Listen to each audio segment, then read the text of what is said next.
I want to talk about going after your dreams. If it was an easy thing to do, everybody would be doing it. And the real problem is that most people they look on and think it's easy for you, or I've tried and it's like it never works for me. The reality is most people they try for a day. They'll have a moment where they think, "Oh, I'm going to put an effort in," and then they give up. That's not giving you all at all. It's literally going through some incredibly tough, challenging moments that can go on for months and even years, and never giving up on a dream and keep pushing forward. That's going after your dreams. I'm doing this video before I start chasing mine yet again. I go through periods and it's like it's been going on for years, many years, 7 years. It's been relentless. As you can see with the books, I've always got something to be working on. I do these videos. For me, these videos are so easy, it's ridiculous. I can just record it and then just upload it. I don't really have to edit. If I put it on TikTok, I cut parts to make it short because of people's short attention spans. And that's it. So it's really, really simple process for me. But my talents, my purpose, my dreams, it takes me beyond just speaking on camera. It's the written word. So there's far more of a process that goes into that, and it's far more time consuming and stressful because there's a level of perfection that's required. I can stumble upon my words here. I can miss a sentence. I can do all sorts of things, and you can not necessarily cover it up, but you can just talk your way around it.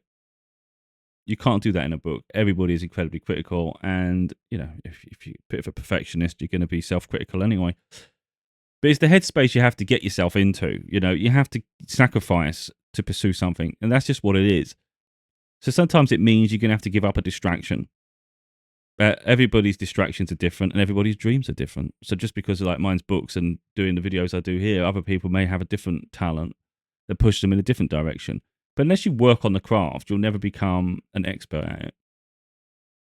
And I think one thing to take into consideration is if a hobby is a distraction, then you have to ask yourself how much of a distraction is it, and is it worth the detriment of your dreams? Because we'll all make excuses in our life. It's just human nature. It's easy to make an excuse and it's easy to be distracted, but it's harder to chase your dreams.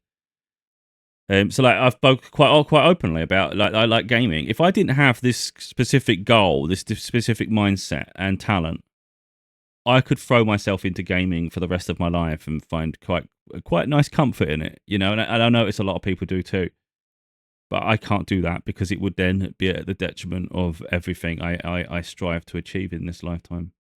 And it was from stopping gaming, for instance. It was one year I just decided, you know what, instead of putting my time and energy to that, I'm gonna focus on a book. And I managed to achieve that and release it. And it was like, my God, time and effort that goes towards something that's rather pointless in the overall scheme of things, you can achieve a lot. And that cycle has been repeated annually. I've kept really writing and releasing books, and it's a continual process. But like I say, I could at any moment just stop doing all that and just throw myself into gaming for the rest of my life. Everybody has the potential, but I have such a standard for myself, I won't allow it. So the point I'm making there is, if you know innately, there's no point tricking your mind. People can be deceived, and you can deceive yourself. But what's the benefit in it? If you can't play a game, for instance, and set a time limit, let's say you go, I'm just going to play a couple of let's say it's a multiplayer. I'm going to have a couple of sessions and then I'm finishing. Maybe I'll play an hour. Maybe I'll play 2 hours. But you've got some sort of framework in mind. Like, that's how long I intend to do this. If you know internally that you cannot control yourself, if you think for yourself, well, it's more likely I'll lose the whole day to this. If you know that going into it, and there's a risk of that, then I think it's either control it or stop it altogether. And that's literally what it needs to come down to. Because effectively, then you start to build a new mindset. But when people are successful in life, there's an awful lot of growth that's happened throughout their journey to get to that level of success. There's a lot of sacrifice that's taken. And I always recognize those that are quick to judge, those that are jealous as shit. They are the ones that keep giving in to temptations, whether it's abusing their body, toxic tendencies, addictions, all sorts of things. And they'll be the ones to say, oh, I hate rich people. I hate successful people. I hate that. It's like, no, you don't. You hate yourself. And they're reflecting back to you what you haven't achieved. That's what that is. Let's start, if we want to go psychological, that's what it is. So how are you ever going to find a love of self? The only way you're going to find a love of self is to prioritize self. So what's the priority? Is it a distraction? Is it temptations? Or is it trying to uplift yourself to be the most supreme version of you? If you want to be that, it's going to take sacrifice, isn't it? So you're going to have to drop those habits, those things that maybe you consider a hobby or a vice, but really they're just hindering every aspect of your life. They disrupt your relationships. They curtail everything you're trying to achieve because it just keeps absorbing you and drawing you towards it. So you just keep spending time and money on it. But when you can remove yourself and detach, now you allow yourself the freedom to explore other avenues of your life and self, and you start to create something. So all of these books that I've done, had I not tempered an addiction, a vice or a hobby, they would never have existed. They would vanish. Those boxes there would be nothing more than just another frame to this video. It wouldn't even be there. And yet there's going to be more because I know when to assert myself and I know when it's time to invest in my future and by extension support other people because that's what all the content's been. It's inspiring people. Um, but we can't look at other people and be jealous of their success because that's just stupid. That's just copying as a cop out. That's an easy way out to say, oh, it was easy for them. I don't think anyone being successful has had it easy. People had to work, you had to get up in the morning, you've had to do something, be assertive, create, take action. And when you sit in life taking easy options, you can't then feel sorry for yourself that you've got an easy road to nothing. Because that's effectively what it is, you know. So what do we want for ourselves? I want to be able to balance everything, and I work tirelessly to do it. I don't want to have to give up on things I enjoy. But if I can't control it, then I have to give it up because I will not disrupt a relationship. I will not give up on a dream, and I will not stagnate. So I think one way to look at it, if we're going to do like an image of a beautiful life, like it might seem over the top, but I think it's worth reflecting because it's actually it's that serious. It's that serious. We can validate to ourselves that, for instance, I'm a gamer, so I correlate it to gaming. It could be any avenue of your life. It could be sitting on your mobile, constantly absorbing social media. It could be going to the pub, constantly drinking, abusing your body with drugs and alcohol, or even people, you know, all sorts of shit. Whatever you're doing with your life, you can have those temptations and you can put yourself through that. If you think that's a great life, by all means, you know, it's a distraction, really, but, you know, it can be fun in periods. You can have that for the rest of your life. Maybe it's enough for some people, maybe it isn't. I think most people in those situations, they're frustrated with their circumstances and they'll just keep burying themselves deeper because it's the only form of satisfaction they can get. Now, if you detach yourself, remove yourself from that and start striving for better, now think about the life you could potentially have. Now, it's an extreme example, but it shows because the other side of life, that doing what was happening before certainly isn't going to get you anywhere closer to it, but maybe following your dreams, your passions, you can. First of all, you will learn to love yourself entirely.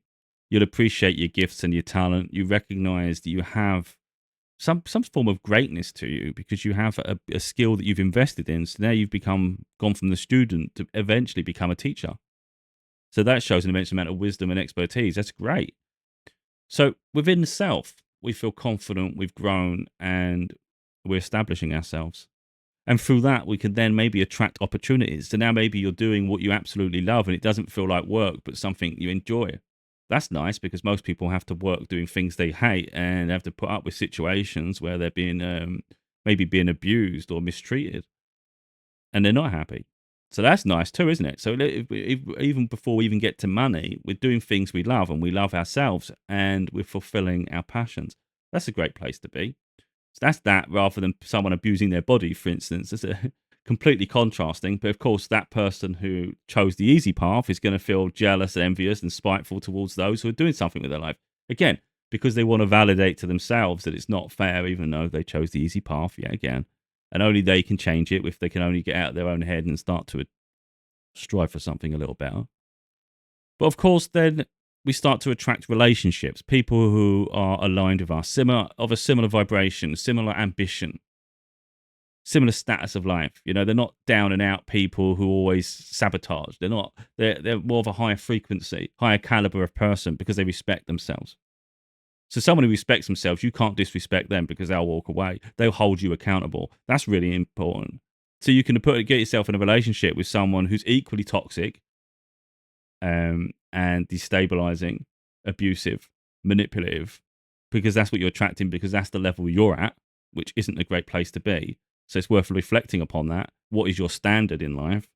So, of course, anybody seeing my content and hearing my story, you'd know I have incredibly high standards. I wouldn't even be near anyone like that. I have no time for it. I set a boundary firm. You do you, I do me. I've got no time for that shit. I've had toxic shit around me most of my life, and I won't put up with it anymore. So, higher caliber of people. People are aligned. Great. Now, all of a sudden, maybe you attract, maybe money starts to flow far more effortless than it was because you've put the time and energy, the work into creating a craft and a skill, and maybe even networking and creating opportunities, doing things that reward you far higher than what you was doing before. So you can take the easy options out, do the mundane, really sit at the bottom of the barrel, live a very, very poor quality of life because you keep choosing easy options, or you push yourself outside your comfort zone, attract higher quality caliber of people who respect themselves, attract better, higher quality paying positions. So now all of a sudden, you've got opportunities. With money comes opportunities. It's not to lord over people or try to be extravagant. It's literally now I have freedom. Money allows that freedom if used in the right way. So now you have more choice in your life. So the ways you spend money and even the things you do. And maybe you can start traveling. You can buy more luxurious items around the home, but you can buy a nicer home. You have more space to yourself because you can establish that. And then, and then your status increases and then things can improve further. And it all stems from that moment when you took yourself away from an addiction and focused on a craft and focused on self. It all comes from that. Everything starts from building blocks. It's easy when things are not working out, where you don't see the results, where maybe you had a dream and it fades because you're not seeing tangible results. Well, that's part of the test. Why are you doing it in the first place? If you're doing it merely for money, yeah, you're going to feel flat. You're going to get frustrated. I get frustrated because, of course, I want money. I don't want to struggle my whole life. But what I do is far deeper than money, which is why I can't stop. It's a fulfillment of myself. It's to fulfill a legacy. It's to do the best I can in this lifetime. It's constantly push myself to improve and be the best version of me and hopefully help people along the way and inspire them. And that's why I do what I do. I'm sick and tired of being at the bottom or keeping myself small for others to be comfortable. I just refuse to do that anymore. And the more I push myself outside my comfort zone, the bigger I get. And I'm realizing I haven't even reached my limit yet. There's so much potential that I've not even tapped into. And I find that quite exciting. So I want to get to the end of this life achieving the most I possibly could have done. And I'm not going to get there by allowing distractions and vices to actually consume me. If I can control it, then I can enjoy it. If it's going to control me, then it will destroy me. And that's the reality. So if I can play games in moderation and it's fun, it's enjoyable, then that's absolutely acceptable. That is fine. If it becomes something that's an obsession, then I have to stop and I have to detach. And that's the same with any vice. And I have the ability to do that, hence why I'm doing this video talking about it, because I know that I need to slow it down now because I'm staying up till like 5 in the morning and doing stupid shit when it's like, why are you doing all this? You're exhausted during the day now. You're not happy because you're exhausted. You're frustrated. It creates it creates a complete cataclysm or chaos because it's consuming me so much. Because when it comes to gaming, for instance, it's like once you start going backwards, it's like crazy because there's so many games.